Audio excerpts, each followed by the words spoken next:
Coming up next, a new major hurricane bears down on Florida as the long recovery from Helene continues across the southeast. We talk with Penn State students who lost contact with his family for days. Didn't know whether to be angry, whether to be sad. Part of me wanted to cry. Plus, protests here and across the nation 1 year after the Hamas attack on Israel. And former President Donald Trump returns to Pennsylvania and the same place where a gunman tried to kill him. The Center County Report starts now.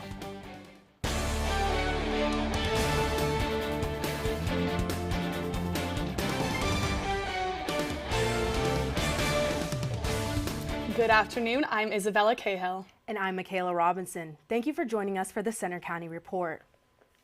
We begin with breaking news. Hurricane Milton is barreling towards the Florida coast right now.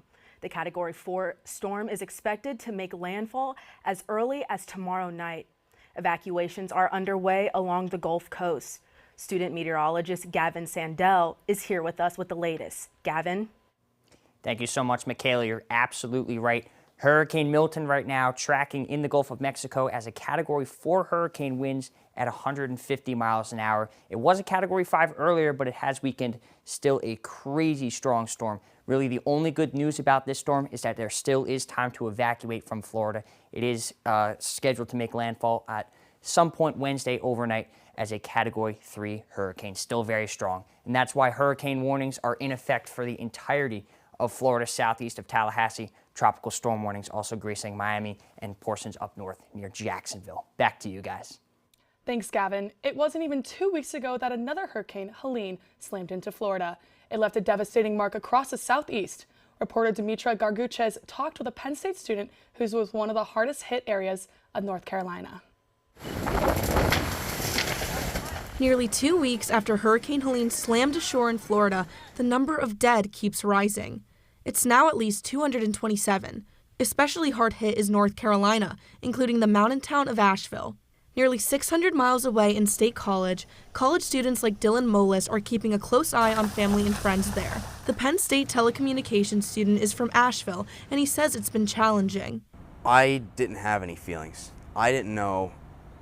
I was shocked. I was panicked. I didn't know whether to be angry, whether to be sad. Part of me wanted to cry, part of me wanted to punch a wall. I didn't know what to do. With phone lines and service down, Molis wasn't able to reach his family and for days didn't know how they were doing.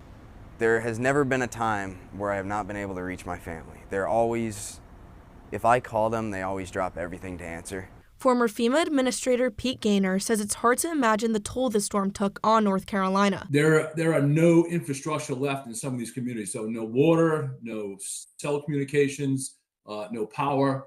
And so it's going to be a monumental effort in some of these communities to kind of get some of the basic necessities back, like being able to talk on your phone. Fortunately, Molis eventually got the news that his family is safe and their home is still standing. I'm glad that I'm safe, but at the same time, I kind of wanted to be back there because people I love are suffering, and the town that I love is suffering, and,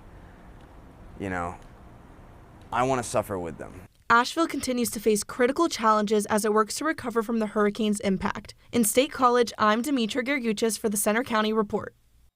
Helene is the deadliest hurricane to hit the U.S. mainland since Katrina in 2005. Events in State College by Jewish and pro-Palestinian groups marks yesterday 1 year of the Hamas attacks on Israel. Grace Eckerly reports. We charge you with genocide! We charge you with genocide! In downtown State College, a pro-Palestinian rally marked the 1-year anniversary of the Hamas attacks on Israel. Protesters marched through the streets as police blocked roads to traffic. It's important to start fighting for changes on campus, such as the demilitarization of Penn State, the divestment from companies who have stake in Israel, just similarly to the end of apartheid in South Africa. 41,000 Palestinians have been killed since the Israel counter-assault began in Gaza. On the 1-year anniversary of Hamas's attack on Israel, pro-Palestine supporters have taken over the streets of State College. At Penn State's Old Main, Jewish students and community members held their own event, marking the attack that killed 1,200 Israelis a year ago on October 7th. I've learned about the Holocaust in history class and about Germans that were afraid to say anything. And I think somebody in America needs to speak up for the Jews that have been slaughtered, the actual victims of October 7th. And I think they're protesting on this date, the one-year anniversary, is particularly grotesque. So I'm just here so somebody speaks up on behalf of the Jews. I'm not Jewish myself, but I care. Hostages remain captive in Gaza. Ryan Edery is a Jewish Penn State grad. I think it was completely terroristic. They themselves have said that they solely exist not to free the Palestinian people from a occupation, but they said that they exist to get rid of the Jewish state. A year later, military strikes drag on not only in Gaza, but in Lebanon. And Israel has faced missile strikes directly from Iran. In State College, I'm Grace Eckerly for the Center County Report. Other memorials and protests were held across the nation and the world to mark the anniversary of the October 7th attacks. The election is just 4 weeks away, and there are new court decisions coming in. The U.S. Supreme Court has turned away a challenge from the Republican lawmakers here in PA to a Biden administration executive order aimed at boosting voter registration. The Republicans said the order was an attempt to interfere in the election. The state Supreme Court has refused to step in and immediately decide issues related to mail-in ballots.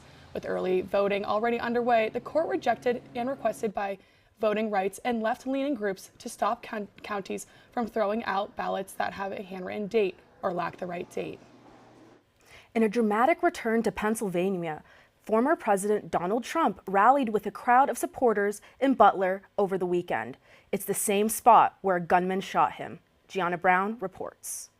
A crowd of about 24,000 people greeted former President Donald Trump as he returned to Butler for a campaign rally. It's the same spot where a gunman tried to assassinate him in July. Look what happened.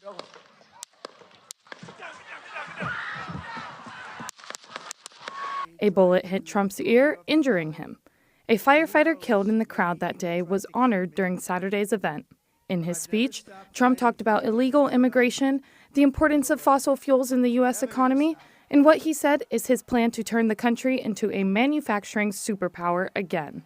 Those who want to stop us from achieving this future have slandered me, impeached me, indicted me, tried to throw me off the ballot.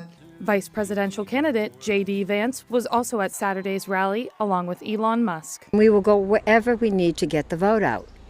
New Hampshire, Massachusetts, wherever it's needed, the battleground states.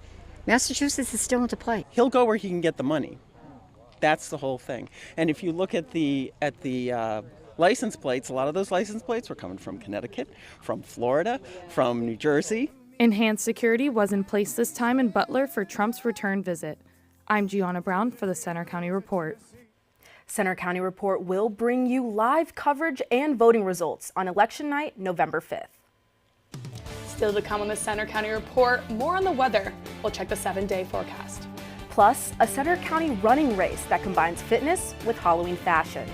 Also coming up, Pennsylvania may be closer to a big change to state hunting laws. We'll tell you what's happening. When we first met Todd, he was singing a song, and I was like, wow, look at this kid with the biggest smile. Todd's a joy. Yes. Todd's really is a great joy. And you. Learn about adopting a teen at adoptuskids.org.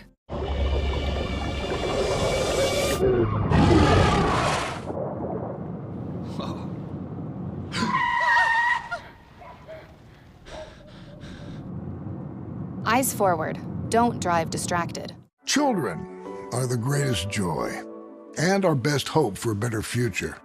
Friends, they are the future. But did you know that millions of kids are facing hunger every day?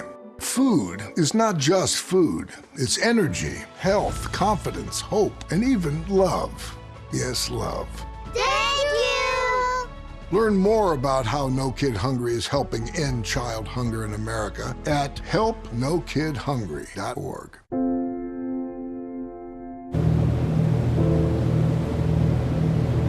Keep going, keep going.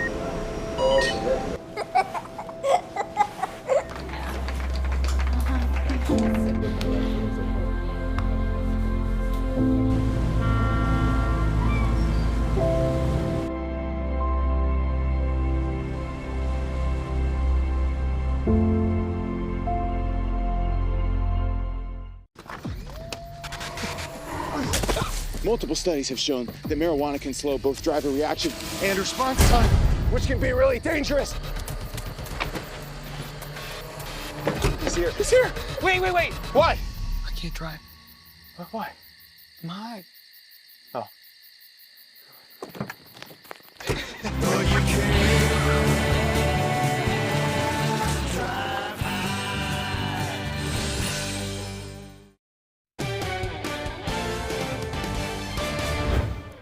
Pennsylvania is one of the few states that still doesn't allow hunting on most Sundays, but reporter Chris Reynolds says that could change soon.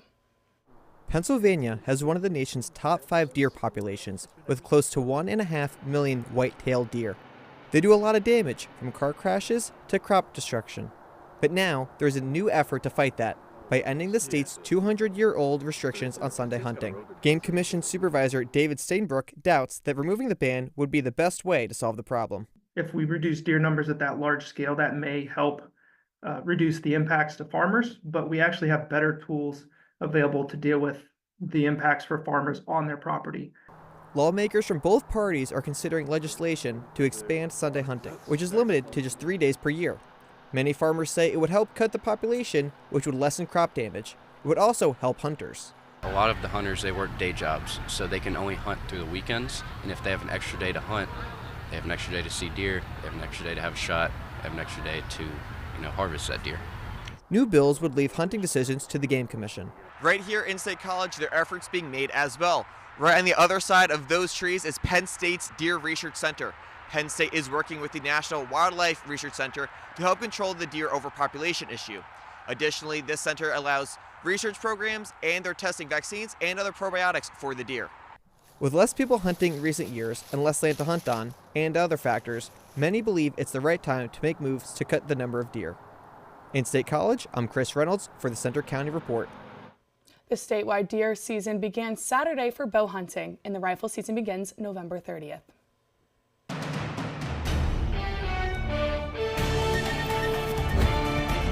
Quite the mix of sun and clouds right now as we look live from the Penn State golf courses. I'm student meteorologist Gavin Sandell. Right now here in State College, we're sitting at 61 degrees, and we're also feeling like 61. But our dew point of 43 makes it feel like a dry day. So if you haven't left your house yet, make sure to grab your chapstick. Your lips might be a little bit chapped. 61 as we go into State College, and really upper 50s to lower 60s as we go across the board, across Pennsylvania.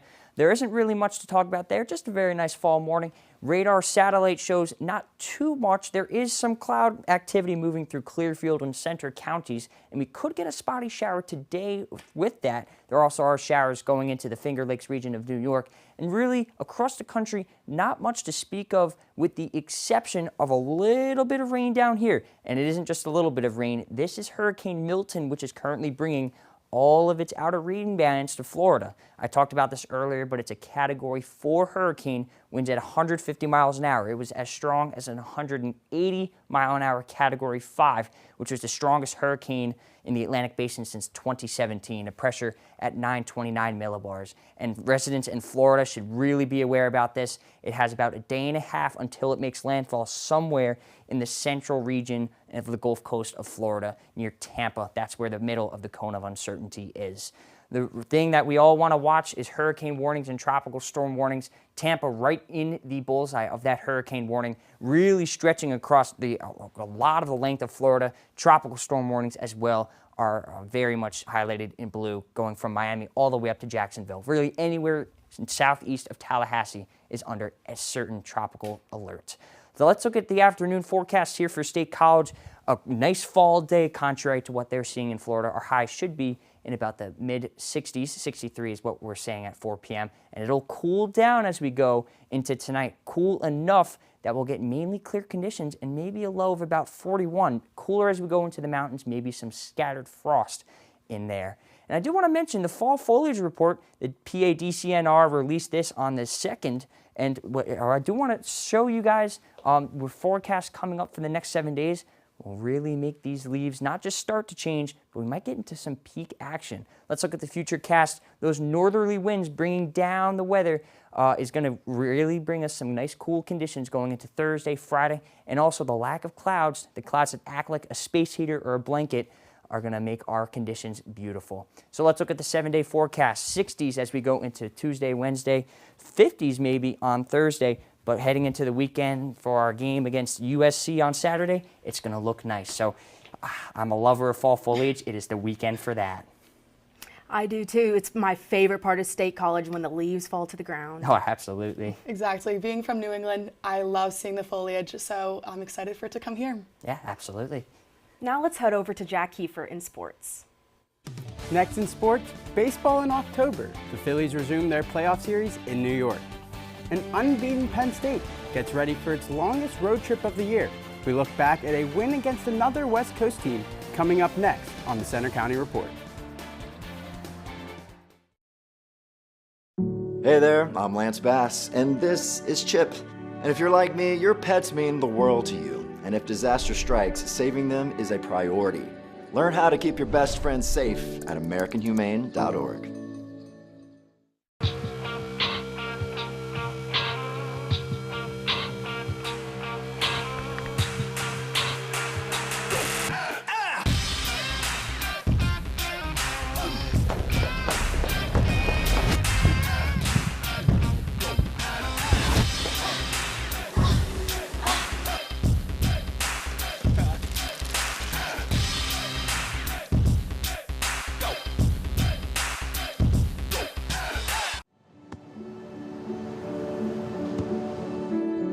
I don't remember how it started. Go to that. Our back and forth. It always came back. Dad! You probably don't remember what you told me, That was perfect. but I heard every word.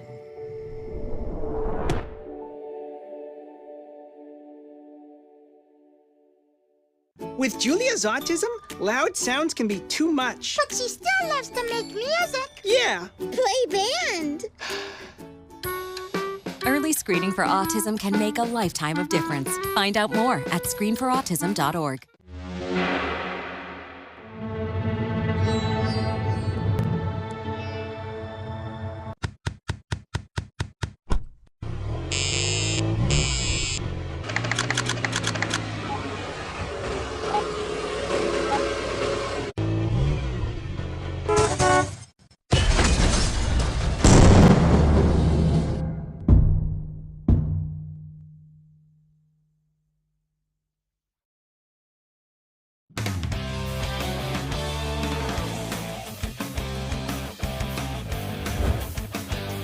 I'm Jack Kiefer with sports. Penn State football is heading to California this weekend after a successful stripeout against UCLA. The Nittany Lions are up to number 4 in the rankings. Hannah Valcourt is live at Beaver Stadium with more on Saturday's win. Hannah? Jack, Penn State has played their last 4 games here in Beaver Stadium. They won't return for the next 4 weeks. They go to USC unbeaten and confident. On a spectacular sunny stripeout day, Penn State hosted new Big Ten opponent UCLA. It was the first time the teams have met since 1968. Both teams started slowly and the first quarter ended in a scoreless tie. Drew Aller got it going with a 1-yard rushing touchdown to put the Lions on top. On the next drive, the Bruins tried to answer Penn State's offense by driving into the red zone.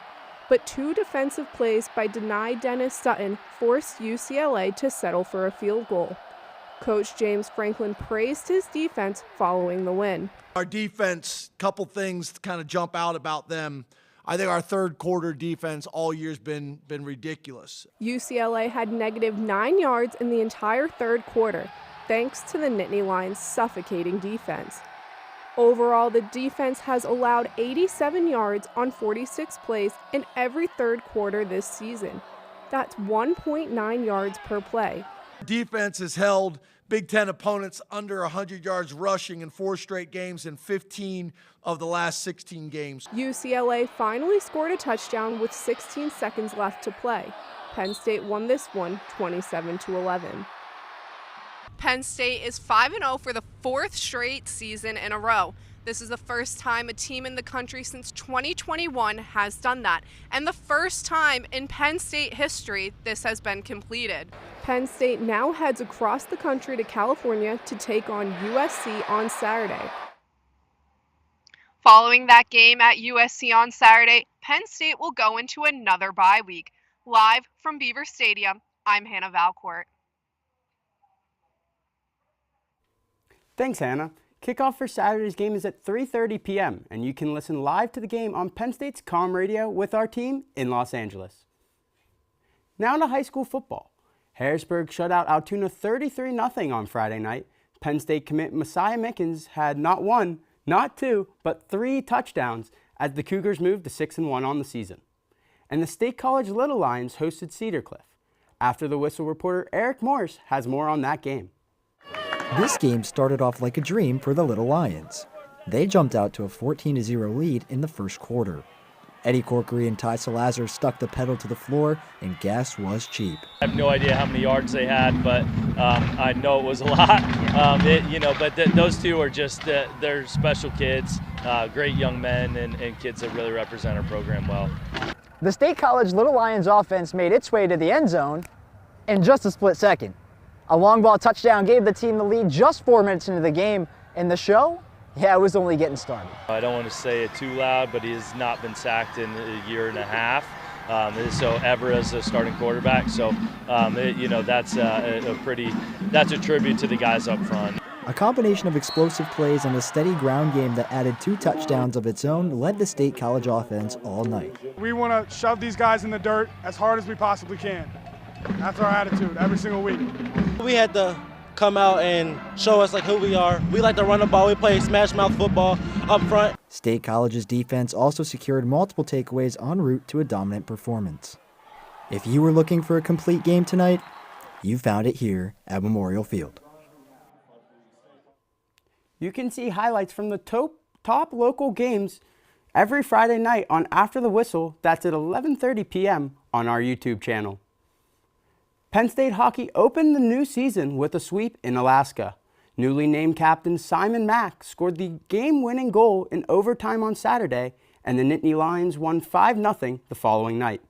Penn State takes on number 8th-ranked Quinnipiac this weekend on the road. Penn State volleyball is now 4-1 after sweeping Oregon in the team's Wear White match.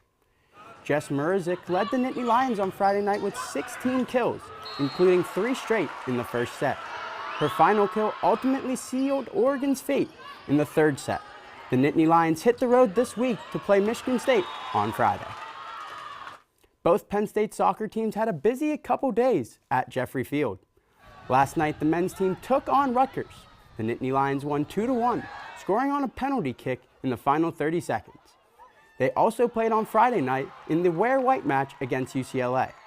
The Lions were down 2-0 in the first half, but 2 goals in the second half secured a 2-2 draw. The women's team took on Rutgers on Friday. Caitlin McBeam scored in the first 5 minutes of the game. She is now responsible for 40% of her team's goals. That match ended in a 1-1 draw. The Penn State is ranked 19th and will face Maryland on Thursday. Now to playoff baseball. The Phillies are back in action later today as their series with the Mets moves to New York. The Phils showed fight in Game 2 as Nick Castellanos delivered a walk-off single in the 9th inning to secure the win. Now with the series tied, the Phillies look ahead to Game 3. Veteran Aaron Nola will be on the mound. That's all for sports. Now back to Isabella and Michaela at the desk. Thanks, Jack. I am so excited for this USC game this weekend. I have really high hopes for us. I'm not really a sports girl, but I do love myself some Penn State sports. Thanks. Coming up next, we'll take you to the local 5K race that brought the community together for a spooky afternoon of fun and competition.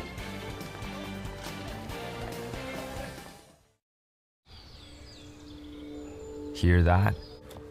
That's the sound of your life. Perfectly imperfect. But every time you drive after drinking, the music gets drowned out. Your life sounds pretty great. Don't let a buzz ruin it. Buzzed driving is drunk driving. Don't drive buzzed. There's been another deadly shooting at a local elementary school. According to authorities, the suspect acquired the gun from a family member's home before using it to take the lives of innocent children and teachers. Store your gun securely, locked, unloaded, and away from ammo. When it comes to disasters and emergencies, it's not a matter of if, but when. I'm relying on luck, but who knows if it'll be on my side. Let's prepare so we all have a better story to tell. Take control at ready.gov/olderadults. When I was 10, my mom got deported. We had a difficult time, and I feel that's why I didn't get to finish school. My husband is really supportive in a way that he pushed me to go back to school. She wants to have a career so her kids can look up to her. They both keep me motivated to go to school, and they see that if I do it, like they can do it too, you know? I feel that everything's possible. Find free adult education classes near you at finishyourdiploma.org. For decades, I've taught you everything I know. How to safely build a fire, and how to control the flames. But I can only teach wildfire prevention. Only you can prevent wildfires.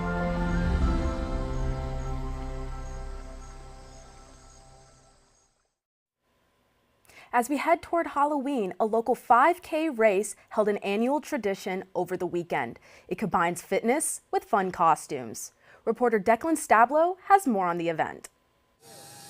On your mark, get set, go. Bold City Brewing in Boalsburg hosted its second annual Oktoberfest 5K with about 120 runners hitting the trail. But the event was as much about community as competition. Brewery owner Gordy Kaufman says it's been a long-time dream to host an event like this.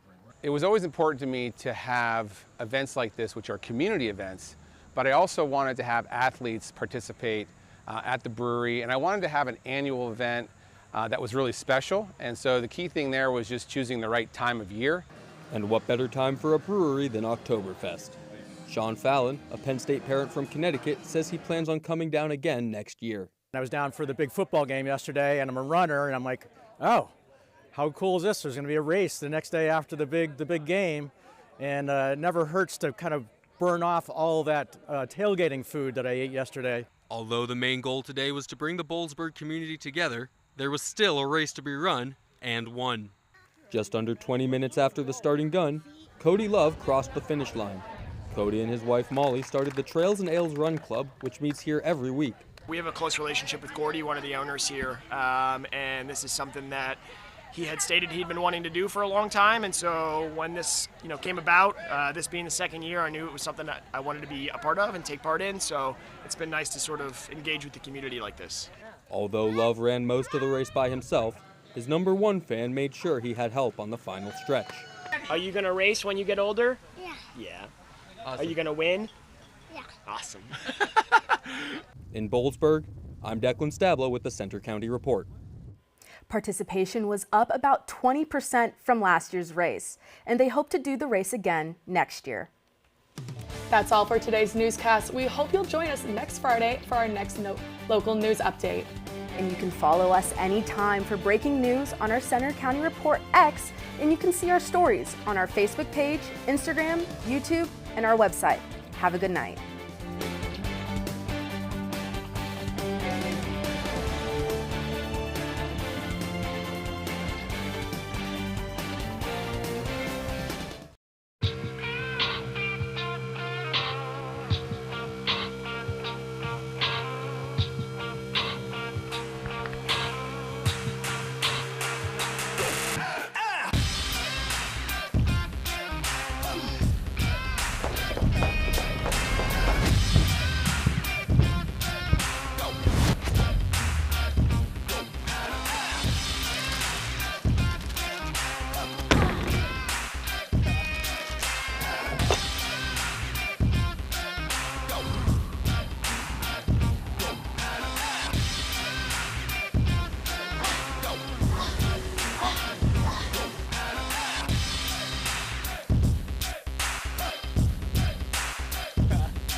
After the Whistle starts in Central, where the Huntington Bearcats special teamers break the block the punt, and chase the ball all the way in for the score. They've started off that game hot. Let's see it again as Landon Erdman got to the punter, and Cole Lane found his way all the way to the end zone for the touchdown. But would that block touchdown be enough for them to take the win? Welcome to After the Whistle. We've sent crews all over District 6 tonight to bring you up to speed on all the action. Live from University Park, I'm Evan Smith. And I'm Jenna Wisman. More highlights are coming up, plus a look at Penn State's preparation for Illinois tomorrow. Stick around for all